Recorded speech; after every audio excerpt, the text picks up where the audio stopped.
नागिन बैठी राह में बिरहन पहुंची आए। नागिन बिरहन के जहर की तुलना एक गीत में बात नागिन से तब चराचर ले रहा था, लेकिन वो नगिनिया ले रहा था बिरहनिया से। अब देखिए ओकरा में कितना जहर है। नागिन बैठी राह में बिरहन पहुंची आए। नागिन डर गई आपके कि बिरहन दस ना जाए रे समरिया।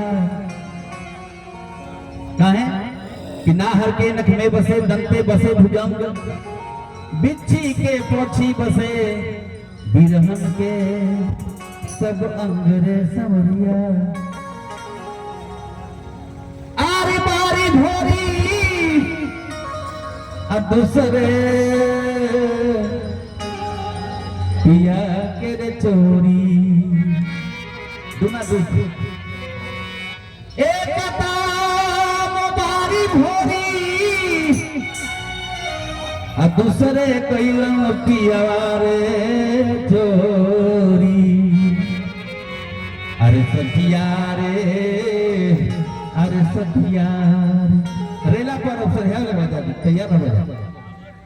अरे सखिया रे तीसरे